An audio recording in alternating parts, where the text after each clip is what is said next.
Yang lalu kita juga tahu kejadian banjir di Jabodetabek, termasuk kota Bekasi yang paling buruk itu akibat ada banjir dari hulu ya di kawasan Bogor Puncak yang karena curah hujan ekstrim, resapan airnya tidak baik karena tata ruangnya juga banyak yang sudah beralih yang seharusnya itu bisa menjadi resapan air, tapi karena menjadi hunian atau menjadi lokasi industri maka sangat mengganggu daerah aliran sungai dan kemudian terjadi ya luber, sungainya juga mungkin terhambat oleh sampah dan terjadi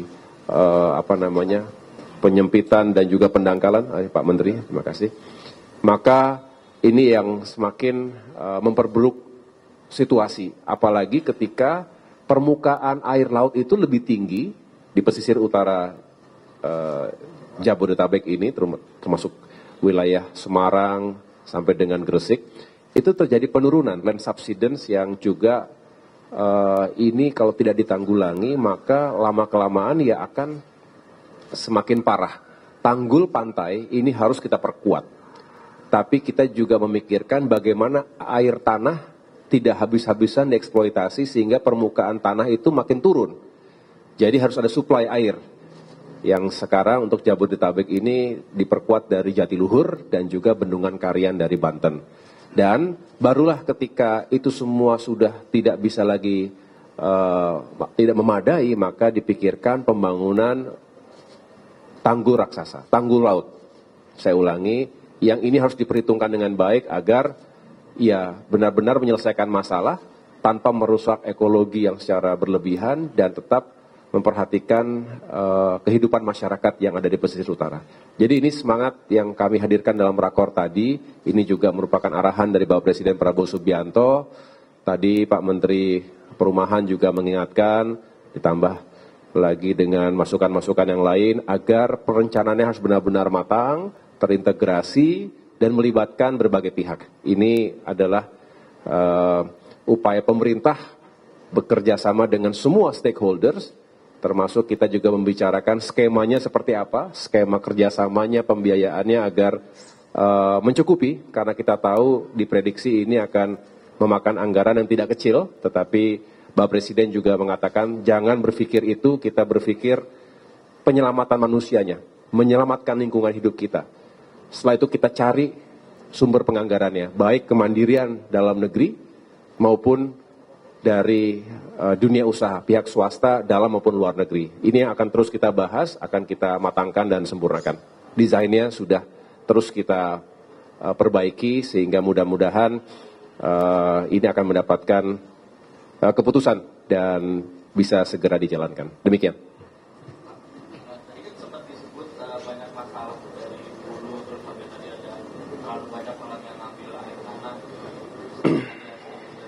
Yang katanya nggak langsung dibangun tanggul laut, tapi diselesaikan dulu masalah-masalah tadi, misalnya suplai air segala macam. Tapi memang ini belum jadi prioritas untuk dibangun. Kita menyelesaikan masalah paralel. Iya, dikerjakan secara paralel karena kita memetakan tadi, nanti bisa dijelaskan pada saatnya, misalnya pesisir utara Jawa, itu tidak semuanya harus menjadi prioritas nomor satu. Ada beberapa yang masih bisa dengan pendekatan lain. Jadi ada istilahnya itu gray solution dengan green solution. Misalnya beton itu sudah merupakan, ya berarti ada pembangunan infrastruktur. Tapi juga masih bisa menggunakan pendekatan misalnya dengan mangrove dan lain sebagainya. Atau kombinasi diantaranya. Kemudian tadi juga dipaparkan oleh Pak Deputi, ada beberapa pilihan. Pilihan ini tergantung kondisi, sekali lagi, dari tiap-tiap daerah. Bisa tanggul itu sifatnya kita defensif, kita ada, tetap di situ diberikan tanggul. Atau karena kalau sudah parah, sedangkan anggaran membuat tanggul lebih mahal dibandingkan kita mundur, maksudnya retreat, masyarakat harus mundur sedikit begitu, kalau memungkinkan lahannya masih ada, bisa dipilih jalan itu. Atau kalau memang tidak memungkinkan untuk mundur bertahan, maka go forward, ke depan. Jadi kita majukan, itulah konsep sea dikes atau konsep tanggul laut tadi.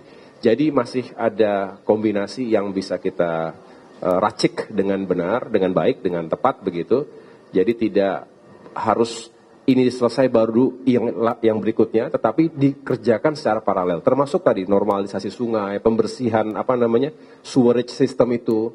Jadi kualitas air juga lebih baik, dan paling penting sekali lagi supply air bersih ini jangan sampai kurang. Kalau kurang ya pasti akan diambil dari tanah. Iya, konsepnya akan gabungan, akan kombinasi, begitu.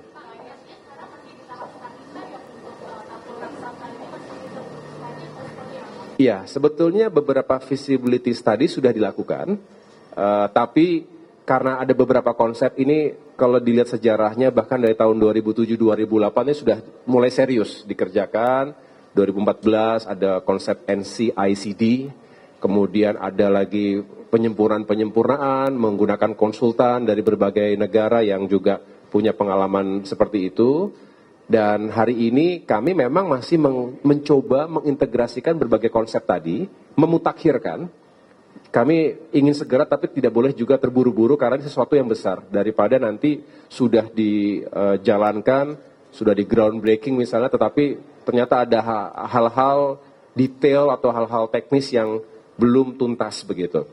Nah, ini juga berkaitan juga dengan tata ruang wilayah. Kita tahu ini kan semua bersumber dari penataan ruang yang melibatkan bukan hanya 1-2 kota kabupaten atau provinsi bahkan. Ini kalau bicara Jawa, ini kan ada provinsi Jakarta sendiri, Banten, Jawa Tengah, Jawa Timur, dan bisa dibayangkan ada berapa kabupaten kota yang ada di sepanjang pantai utara. Jadi ini juga membutuhkan kerjasama dan juga koordinasi dengan pemerintah daerah, sehingga kami masih butuh waktu.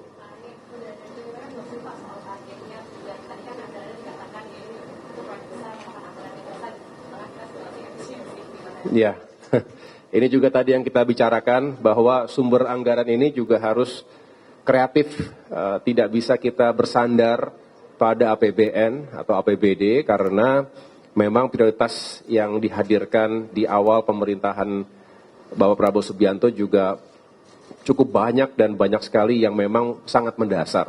Kita harus sukseskan swasembada pangan, sukseskan makan bergizi gratis, dan lain sebagainya. Tapi beliau juga memberikan kekuatan bahwa ada beberapa proyek yang juga tidak bisa menunggu terlalu lama, termasuk bagaimana menanggulangi bencana.